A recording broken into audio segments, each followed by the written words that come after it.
Hey everybody, welcome back. It's Kim Inocente with John Hart Real Estate, and today I'm going to share a little story that still makes me cringe, but also cracks me up every time I think about it. So let's rewind to 2006, a glorious time when, depending on your age, Shakira's Hips Don't Lie was probably blasting from your MySpace profile. Side note, that's not really my type of music, but it was one of the number one hits. I did give it a Google. And your AOL Instant Messenger away message was probably a super deep song lyric. Ah, memories. So picture this.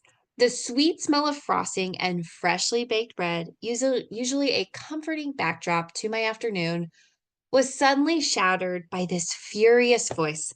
A woman stormed across the store yelling, "Here is my receipt, you dumb." I'm sure you can fill in the blank. She reached the bakery counter and shoved the receipt right into my hands, demanding I check her payment, all the while continuing to yell. I handed her the cake she ordered, and then, without thinking, I crumpled up the receipt and threw it right back at her. Yes, at her. She set the cake down and then started advancing towards me. She was much older, probably middle aged, and significantly taller than my very short 18-year-old self, who was slowly backing into a corner. Thankfully, the security guard, I think his name was Mike, intervened and escorted her out. So let's rewind a little further. Fresh out of Palmdale High School in 2006, I landed a job at the local grocery store in East Palmdale. I started as a courtesy clerk, bagging groceries, wrangling carts when it's super hot outside in the AV, but eventually I proved I could work hard and I got promoted to the bakery. They tried to get me to decorate cakes, bless their hearts, but I was terrible. I made messes. My artistic skill was non existent. I could maybe write a name in cursive if it was necessary, but mostly I got the closing shift. My job was to clean up, help the occasional customer restock, and hand out those pre ordered cakes. Now, here's the problem with those cake orders: people were stealing them. They were picking them up and walking right out the store without paying. So we had a new policy put in place: pay first and then come back with the receipt to pick up your cake. On this particular day, this very upset woman came to pick up her cake, and before I could even explain the new policy, she pointed out that her daughter's name was misspelled. I apologized, offered to fix it right there, and even said I'd bring it to her at the register if she had the cashier call me once she paid. She left, clearly annoyed, or forgot and didn't hear my offer.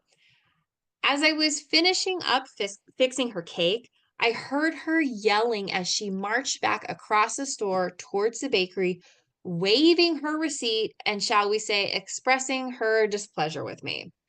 So, why am I sharing this story? Well, I was hoping it would grab your attention. It's called marketing. And every time I think about it, I still laugh. But I also realize how completely unprepared I was for customer service back then. I was just 18 and learning the hard way that I needed to think, like, for a full second before I acted. Like any job, things happen that are totally beyond our control. Was it my fault the cake decorator made a mistake? Of course not. But it was my job to fix it. And while sometimes dealing with those situations can be frustrating, you absolutely cannot let your feelings dictate your actions. If you ever need a career or life tip, do the opposite of what 18-year-old Kim did in that bakery. Speaking of markets, let's pivot, shall we? Let's move from supermarkets to what is happening in the real estate market in our area. So you might be putting off purchasing a home, waiting for those prices to finally drop. But according to the Home Price Expectation Survey or HPES from Fannie Mae, experts are actually forecasting prices to increase by 3 to 4% every single year until at least 2029. So now I know the housing market has its challenges these days, especially here in Santa Clarita and even back in the Antelope Valley, where I moved from back in 2017. But there are definitely ways to navigate it. You can look at different areas, consider condos or townhomes instead of single family homes, and talk to your lender about different financing options, or even check out down payment assistance programs that are available. The key is to act when it feels right for you and not miss out on building equity while you're waiting for some perfect situation that may not actually happen. So now what I want to do is take a look at some of the median prices in Palmdale, Lancaster, Canyon Country, and Valencia. And let's try to estimate what the potential equity gain would be by 2029. So in Palmdale right now, the median sold price for homes is $486,250. That means that the estimated equity gain by 2029 could be around $71,000.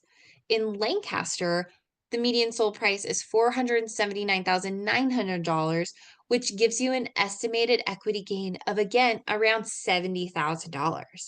Canyon Country, the median sold price is $912,000 as of this recording, which gives you an estimated equity gain in 2029 of $134,000. And in Valencia, the median sold price is $1,087,495,000, gives you an estimated equity gain of $160,430.